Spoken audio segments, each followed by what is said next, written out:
kembali bersama kami di Wanita hari ini dan seperti yang telah kami janjikan tadi Sugi, hari ini kita ada sebuah perang yang ingin kami kongsikan bersama dengan anda semua, iaitu Perang Laksa. Hari ini kami nak kongsikan segala-galanya tentang laksa, baik dari Sarawak, Johor, Utara mahupun Laksa Siam. Kalau anda sudah bersedia, Sugi, mari kita mulakan Perang Laksa kita. Okey, perang laksa yang pertama, perang laksa antara siapa dan siapa, Yana? Baik, yang pertama ni kita nak ucapkan selamat datang dalam talian kepada Chef Adu Amran dari Adu_Sugar, okey, yang akan berkongsi dengan kita resepi ataupun cara untuk membuat laksa Johor. Assalamualaikum Chef Adu. Waalaikumsalam. Tadi kenapa sebelum nak cakap laksa Johor tu lambat sikit tadi? Dah boleh dah dia punya perang, Chef. Kan? Apa-apa pun, ya. Dengan kesungguhan Chef nak orang kata memartabatkan laksa Johor, boleh Chef kongsikan sebenarnya laksa Johor ni apa keistimewaannya, Chef? Sebab hari tu dekat laman sosial saya lihat ramai yang orang kata mempertahankan laksa Johor. Okey, sebenarnya saya tak ambil pot pun masa berperang laksa tu. Memang saya tak ikut langsung sampai saya punya manager sendiri alerted me, only then I knew about the perang apa benda semua. Okay. Sebenarnya tak ada apa pun yang kita nak mertabatkan. Cumanya bagi saya, semua laksa tu sedap. Tapi laksa Johor ni dia agak berbeza sedikit kerana kita menggunakan spaghetti. Yang diperkenalkan oleh Sultan Abu Bakar pada abad ke-19, awal abad ke-19. Jadi benda ni dah lama dah, kata orang tu over 100 years. So dia punya kelebihan tu ataupun mungkin kelainan, kita menggunakan spaghetti instead of rice noodles ataupun mi yang menggunakan beras ataupun mi kuning dan sebagainya. Itu kelainan ataupun mi siam ataupun bihun. Baik. Dan Chef, mungkin Chef boleh kongsikan juga antara bahan-bahan yang diperlukan untuk membuat laksa Johor ni, selain daripada mi-nya ataupun spaghetti itu sahaja, apa lagi antara bahan-bahan yang diperlukan untuk membuat kuahnya? Okey, yang banyak diperdebatkan pada dalam perang itu hari adalah penggunaan ikan. Ada orang kata mesti kena guna ikan parang ataupun kalau tak ada ikan parang kena gunakan ikan tenggiri. Ini semua kata orang ikan have.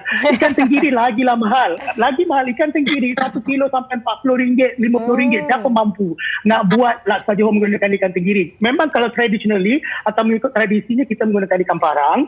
Kalau tak ada ikan parang, okey, kalau anda malas nak kata ikan parang is very bony kan, banyak tulang. Jadi kalau anda malas nak keluarkan tulang daripada ikan parang, gunakan ikan tenggiri kalau anda berkemampuan. Tapi kalau tak, ikan kembung pun boleh gunakan, tak ada masalah pun. Jadi itu yang antaranya. Lepas itu kita ada juga menggunakan udang segar dan juga ikan kering kurau. So 3 jenis makanan laut digunakan dalam penggunaan untuk membuat kuah laksa Johor ni. Okey, baik. Dan Chef, mungkin Chef boleh kongsikan bagi Chef sendiri nak bagi kuah dia, sebab ialah laksa kuah dia yang orang kata menjadi perhatian kan. Jadi mungkin Chef boleh kongsikan apa yang Chef lakukan untuk memberikan orang kata kelainan itu ataupun kesedapan yang lebih kat kuah tu. Okey, kalau di restoran saya, ada juga restoran di Bangsa, saya memang menggunakan 3 jenis makanan laut ni, iaitu ikan parang, udang segar dan juga ikan kering kurau. Ada orang gunakan ikan udang kering, tapi saya tak gunakan udang kering sebab kalau terlebih udang kering dia jadi macam mi Bandung pula, dah jadi lain dia kan. Okey, itu antara 3 makanan laut yang penting sekali untuk kata orang tu pembinaan laksa Johor.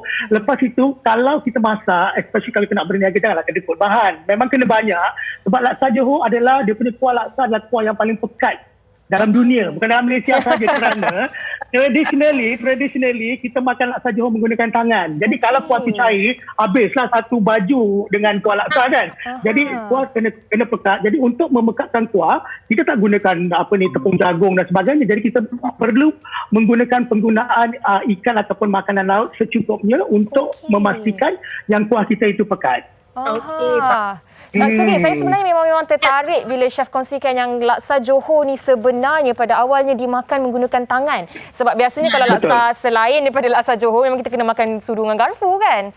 Tapi kan Chef, selain daripada penyediaannya juga, kita tertarik juga untuk berkongsi tentang gunya. Kalau laksa-laksa yang lain kita akan makan dengan bawang dengan timun. Tetapi laksa Johor ni istimewanya juga ada tambahan-tambahan lain seperti toge, seperti kacang panjang. Betul tak, Chef? Mungkin boleh kongsikan. Betul. Kita memang ada tauge. Lepas tu tauge kita tak blanch ataupun kita tak masak. Tauge mentah. Tapi kita kena make sure yang tauge tu memang tak ada yang hitam-hitam. Tauge dia kena putih, cantik. Lepas itu kita memang ada kacang panjang. Kita ada daun kesum, daun selasih. Setengah-setengah orang guna bunga kantan. Saya tak guna bunga kantan. Lepas itu kita ada juga lobak asin. Jadi laksa Johor ni sebenarnya bagi saya adalah satu makanan yang komplit yang menggabungkan tiga etnisiti dalam Malaysia ni. Melayu, Cina dan India. Campurlah pula Itali, spaghetti kan. Sebab kesemua bahan-bahan yang digunakan dalam pembikinan laksa Johor mempunyai ciri-ciri ketiga-tiga populasi ataupun etnisiti yang besar di dalam negara kita. Baik. Ya nak. Sugi, tadi saya tertarik bila Chef kata dia tidak menggunakan bunga kantan seperti sesetengah orang lain yang mungkin akan masukkan bunga kantan dalam menyediakan laksa Johor ni. Mungkin Chef boleh kongsikan kenapa Chef tak gunakan bunga kantan ni, Chef? I think it's just a preference. In fact, dalam keluarga saya pun kami tak menggunakan lobak asin. Sebab sebenarnya kalau kita study, sebagai chef yang biasa kita study tentang rasa, kita buat research on taste, colours and textures, apa benda semua kan. Kalau kita kaji, bunga kantan dan daun kesum mempunyai rasa yang sama. Walaupun dua benda yang berbeza, tapi kalau you close your eyes, you bayangkan bau bunga kantan dan bau bunga kesum dan you bayangkan rasa bunga kantan dan rasa daun kesum, sama sebenarnya. Jadi kami memang tak guna. In fact, dalam kita buat pembikinan asam pedas pun kita tak gunakan bunga kantan. Kita gunakan daun kesum saja. Baik. Tapi orang Johor jangan marah. Ya, saya sejujurnya tak pernah makan laksa Johor. Ya tak, yang pastinya rakan pengacara kami Farin Ahmad mesti bangga sebab dia orang Johor. Betul. Kan? Tapi chef nak tahulah kan, biasa kalau kita makan spaghetti pun, mi dia tu, spaghetti tu, ada orang masak dia nak terlalu lembut, ada orang dia masak betul-betul macam okay, that's the limit lah kan. Kalau untuk laksa Johor ni, mi tu pun memainkan peranan juga kan, spaghetti. Jadi bila nak rebus spaghetti tu, adakah kita perlu memastikan dia betul-betul lembut ataupun ala kadar saja baru dia orang kata blending dengan betul dengan kuah dia? Okey, ini ini soalan yang sangat bagus. Sebenarnya kalau ikut saya lah, kalau ikut pendapat saya, kalau ikut orang Johor dia akan masak sampai lembut. Tapi sebab saya sebagai seorang chef, sebab spaghetti adalah satu bahan makanan orang Itali. Jadi cara pemasakan saya still masak al dente. So maknanya dia tak terlalu lembut, kerana itu yang saya prefer. Dan juga sebab bila kita menjalankan restoran, kita kena ikut kata orang tu tata susila macam mana makanan tu harus disajikan kepada kita punya customers. Jadi saya mengikut, kalau saya tak terlalu lembut dan juga tak terlalu keras lah. Dia sedang-sedang, kata orang tu masih ada bite dekat situ. Dan juga kalau kita dalam hidangan laksa Johor ni, kita capkan dia yang kita buat macam bentuk nombor 8 tu kan. Kalau ikut tradisinya lah. Tapi kalau di restoran saya tak buat macam tu. Sebab kalau kita buat macam tu dan kita biarkan dan dia punya temperature ataupun suhu spaghetti itu akan turun, akan jadi sejuk. Jadi kalau orang yang datang ke restoran dia tak suka makanan yang sejuk. Jadi kalau saya memang masak spaghetti dia there and then, lepas tu make sure the spaghetti is panas dan kita hidangkan dengan kuah dia. Baik. Sebenarnya banyak juga yang dah dikongsikan oleh Chef Adu tentang cara penyediaan laksa Johor ni. Dan Chef, ada tak social media yang Chef nak kongsikan dengan para penonton? Silakan. Dua Instagram. Saya punya personal Instagram is Chef Adu Amran. Dan juga restoran saya punya Instagram iaitu adu_sugar. Tolonglah kata orang tu follow kita punya Instagram. Dan juga kita ada jual laksa Johor paste. Tak payah nak ambil isi ikan. Beli saja. Sedap. Tambah lagi air tangan Chef Adu kan. Baik Chef, terima kasih banyak-banyak. InsyaAllah. Nanti bila PKP dah berakhir, jemput-jemputlah datang ke studio Wanita hari ini. And by the way, selamat hari jadi ke-37 TV3. Terima kasih Chef. Jaga diri. Baik, Sugi, dari Johor kita nak terbang terus ke Sarawak sebab sekarang ni sudah pun terhubung dalam talian. Kita bersama dengan Nur Suzaini Majing yang akan berkongsi dengan kita tentang laksa Sarawak. Assalamualaikum. Hai. Waalaikumsalam. Sihat? Alhamdulillah sihat. Sekarang ni berada di mana? Damansara. Okey. Tapi adakah Suzani orang Sarawak ke macam mana? Ya, saya memang orang Sarawak. Babang Ustaz Iban, agama Islam dari Sarawak. Okey, di mana specifically di Sarawak tu? Dekat Suriaman, Lubuk Antu. Oh, okey. Baik, hari ini nak bercerita tentang laksa Sarawak kan, Suzani? Ya. Okey, mungkin boleh ceritakan pertama sekali apa sebenarnya antara keistimewaan laksa Sarawak ni? Silakan. Laksa Sarawak ni, dia mempunyai resepi rempah dia tersendiri. Orang kata, kuah dia tu, dia diperbuat daripada rempah. Dia seakan-akan kari tapi bukan kari. Okey. Kuah dia gabungan dari rasa manis, masam, pedas dan semua cukuplah. Okey, dan rempah tu tadi apa antara rempah yang digunakan? Rempah tu kita orang gunakan cinta manis, cinta putih, ketumbar, buah keras dengan belacan, serai, bawang putih, bawang merah lah, bijan, cili kering. Dan bahan-bahan tu semua kita blend lah. Blend. Blend, kemudian kita tumis sehingga dia menjadi paste laksa untuk kita buat kuah dia. Okey. Jadi itu bahagian pertamanya lah ya? Ya, itu bahagian pertama untuk kita buat paste dia dulu sebelum dia jadi kuah dia. Okey. Kemudian apa? Kemudian selepas tu kita masak paste tu, masak sehingga dia pecah minyak sampai dia betul-betul macam paste lah. Dari kuning dia jadi kemerah-merahan. Lepas tu kita rebuslah ayam, udang. Selepas ayam dan udang tu masak, kita angkat air rebusan daripada udang dan ayam tu, kita jadikan kuah. Kita letakkan paste tu, paste yang kita buat tadi tu dalam kuah yang air rebusan tadi tu. Oh, dan saya kira inilah antara keistimewaan laksa Sarawak kerana menggunakan air rebusan udang dan juga ayam kan? Dia keistimewaan dia daripada situ dengan rempah-rempah yang kita guna untuk masak paste tu tadi. Sebab dia kelihatan, sebab banyak yang tanya, dia seperti kari kan, tapi dia tak ada rasa kari. Dia rasa rempah bergabung dengan lemak santan, dia ada rasa masam, manis, pedas. Dia memang tak ada rasa kari. Dan kemudian itu santan ya? Kita masukkan santan ya? Santan dengan susu cair. Untuk ambil cair. Lemak tu. Kita gunakan santan. Jadi bila dah masukkan semua bahan-bahan ni, kiranya kuahnya dah siap lah ya? Ya. Yang bahan pertama dia tadi, yang penting tu paste dia tu. Okey. Yang pertama tu, dekat situlah dia, orang kata keistimewaan dia. Rempah ratusnya tu tadi ya? Rempah ratus dia tu. Yang pertama tu, step pertama tu tadi. Okey. Kemudian dari segi mi-nya pula, mungkin boleh kongsikan?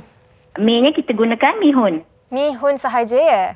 Ya, mihun sahaja. Okey, dan seterusnya gunya, Puan Suzani mungkin boleh kongsikan. Itu saya lihat ada cari-cari ayam, ada juga udang. Okey, dia ada ayam. Kita boleh makan dia dengan isi ayam yang direbus tadi, udang, lepas tu fishball or fish cake lah, daun ketumbar, limau kasturi, ada sambal belacan, dia ada sambal belacan dia sendiri. Wah. Lepas tu limau kasturi, ketumbar tu lah, toge. Okey, dan penyediaan sambal belacan tu sama macam biasa ke? Tak, dia lain. Dia kena tumis, renyah. Okey. Dia tak seperti yang sambal belacan biasa tu lah. Okey, menarik sebenarnya perkongsian laksa Sarawak daripada Suzani ni tadi. Dan mungkin dari Suzani sendiri, apa sebenarnya antara menu lain yang disediakan di Homemade_by Nur ni? Antaranya adalah kek lapis Sarawak. Macam kek lumut, kek masak manis, kek belacan. Nama dia kek belacan tapi sebab rupa dia macam belacan lah. Tapi dia tak ada rasa belacan lah. Wah, pertama kali saya dengar kek belacan. Ya, sandwich. Kek belacan tu antara kek yang legend lah dekat Sarawak. Okey. Lepas ni boleh datanglah kongsikan tentang kek belacan pula. Okey, insyaAllah. Dan social media, Suzani kalau boleh kongsikan sekali lagi. Saya ada Instagram, Homemade by Nur. Okey, baik. Homemade by Nur. Ya. Okey, baik Suzani. Terima kasih banyak-banyak atas perkongsian. Okey, sama. Stay safe, stay at home. Assalamualaikum. Waalaikumsalam.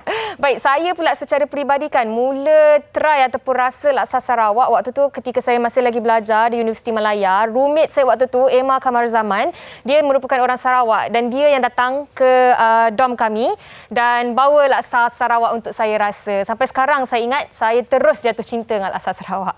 Okey, baik. Seterusnya kita nak berkongsi pula kepada anda tentang dua lagi laksa. Satu laksa Kedah, satu lagi laksa Siam.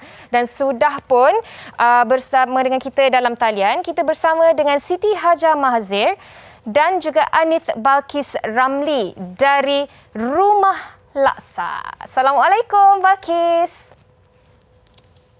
Waalaikumsalam. Balkis orang ya?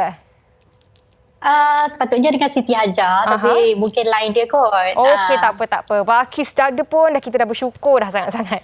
Okey, Balkis. Pertama sekali Balkis nak kongsikan terlebih dahulu. Di Rumah Laksa ni kan, saya faham kan kalau kita sebut nama pun rumah kan. Jadi memang ada macam-macam jenis laksa ya?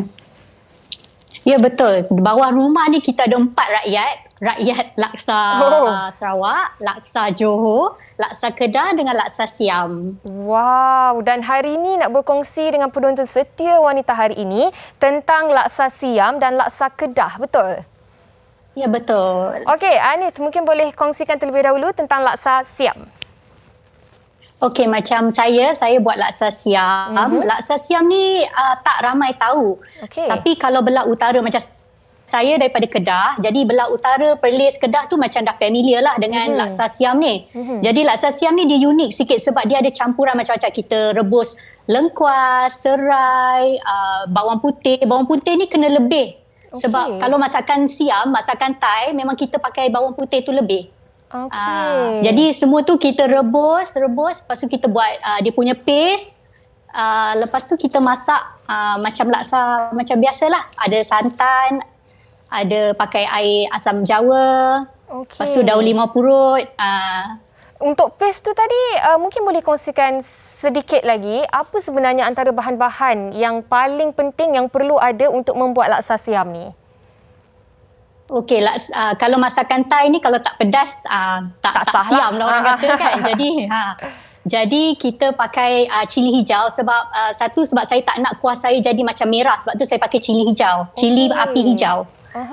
Lepas tu serai, lengkuas, bawang putih, bawang merah. Itu saja dengan sedikit belacan. Okey, dia jadi kuning letak serbuk kunyit ke macam mana? Dengan sedikit kunyit hidup sebab kita nak bagi wangi. Kalau pakai kunyit serbuk tu dia bau dia tu tak ada sangatlah. Okey, baik. Okey, seterusnya dalam penyediaan kuah laksa ni lagi apa? Okey, lepas kita dah buat paste kita dah blend semua, kita rebus balik paste tu macam kita rebus dengan air biasa. Lepas tu dah masak agak-agak dah mendidih, kita masukkan isi ikan. Macam saya pakai ikan pelaling. Sebab pelaling. Sebab sebelah utara ikan pelaling ke ikan kembung tu senang nak dapat. Okey. Saya tak tahulah kalau mungkin laksa Johor tu dia orang senang nak dapat ikan parang. Jadi dia pakai ikan parang lah kan. Macam itulah. Selain daripada ikan ni, mungkin antara alternatif ataupun variasi ikan-ikan lain yang boleh untuk kita nak masak laksa Siam ni apa? Okey, ikan ni dia subjektif, ikut kepada kita suka apa. Macam family saya, sebab ni resipi family, macam kami memang pakai ikan kembung ataupun belah sana panggil ikan temenung lah. Ikan temenung, ikan kembung ataupun ikan pelaling lah. Atau sardin dan selayang pun boleh juga. Oh, boleh juga ya? Boleh. Okey, dari segi side-nya pula, apa yang sedap dimakan bersama dengan laksa Siam ni? Okey, untuk ulam-ulaman laksa Siam ni dia ada kacang panjang, ada daun selasih, timun, bawang, tauge. Lepas tu yang lain-lain tu kalau nak tambah macam kubis pun boleh juga. Itu macam up kepada kita lah, apa ada dalam fridge tu boleh je letak. Dan dari segi mi dia pula memang bihun ya? Tak, kita bukan pakai bihun, dia laksa halus. Dia antara saiz dia tu antara laksa biasa dengan bihun, dia tengah-tengah. Okey, baik. Dan untuk Anith Balkis sendiri sekarang ni walaupun PKP masih lagi beroperasi kan Rumah Laksa? Ya, masih beroperasi. Masih beroperasi, Okey, insyaAllah. kalau ada dalam golongan penonton sekarang ni yang nak membuat tempahan, macam mana caranya? Okey, sekarang ni kita sebab home base, jadi semuanya online. Boleh follow kita dekat Instagram. Instagram kita Rumah Laksa, ataupun di Facebook kita Rumah Laksa Enterprise. Jadi dekat Facebook dan juga Instagram tu kami ada link lah. Just klik dekat link tu untuk order. Okey, nak order 4 jenis laksa sekali pun boleh.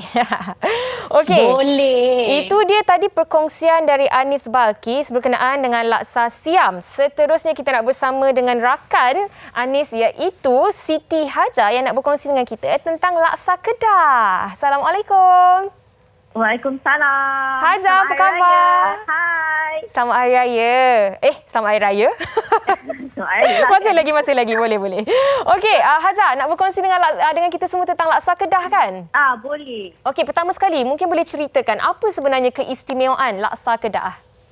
Okey, untuk laksa Kedah ni, I rasa dia very healthy sebab saya tak menggunakan any santan. Okey. Dan kepada yang vegetarian pun boleh rasa juga laksa Kedah ni. Aha. Yes. Jadi sangat-sangat sihat lah ya? Ya, sangat sihat. Okey, dari segi bahan-bahan yang diperlukan pula, adakah sama macam nak buat laksa utara yang lain? Lebih kurang sama juga macam laksa utara yang lain. Cuma ni apa bezanya between laksa Kedah dan laksa Penang ni, sebab selalunya orang akan confuse between laksa Kedah dengan laksa Penang. Betul. So, kan, laksa Kedah ni dia tak ada menggunakan otak udang ataupun apa namanya lain? Petis. Petis udang. Dan juga nenas. Okey. Ya, itu bezanya between laksa Kedah dan laksa Penang. Dan kuah laksa Kedah ni lebih pekat daripada laksa Penang. Oh, laksa Kedah punya kuah lagi pekat daripada laksa Penang. Ya, betul. Yes. Okey. Lagi apa antara perbezaan ketara antara kedua-dua jenis laksa utara ni? Okey, untuk laksa Kedah ni dia lebih pekat dan rasa dia macam mana? Untuk laksa Penang, dia mungkin lebih masam sedikit daripada laksa Kedah. Okay. Laksa Kedah ni you can rasa macam the fish, rasa ikan tu lebih ketara. Dan juga mie yang digunakan berbeza. Alamak, Haja terliur pula saya. Apanya? Terliur saya tengok paparan tu tadi. Boleh order nanti. Okey, mungkin nak kongsikan juga di Rumah Laksa ni kan, tadi cerita ada 4 jenis laksa kan? Ya, betul. Jadi bagaimana caranya kalau ada dalam kalangan penonton yang nak membuat tempahan? Okey, untuk buat tempahan daripada Rumah Laksa, dekat kita orang punya Instagram atau Facebook, you boleh tekan the link dan daripada situ you boleh buat tempahan. You boleh order 4 jenis laksa, laksa Siam, laksa Sarawak, Kedah dengan Johor. Senang macam tu aja ya? Ya, sangat senang. Ada minimum order ke ataupun tak? Tak ada. Nak order 1 laksa pun boleh. Go ahead. Okey, baiklah. Terima kasih kepada Siti Haja dan juga Anith Balkis dari Rumah Laksa. Kita harap sedikit sebanyak dapatlah memberi orang kata ilham kepada anda semua yang nak mula belajar macam mana nak masak laksa Kedah dan juga laksa Siam. Terima kasih sekali lagi Haja dan juga Balkis. Baik, seterusnya kami ada lagi satu demo masakan yang kami nak kongsikan bersama dengan anda. Tetapi sebelum itu, apa kata kalau kita saksikan terlebih dahulu paparan ini? Silakan.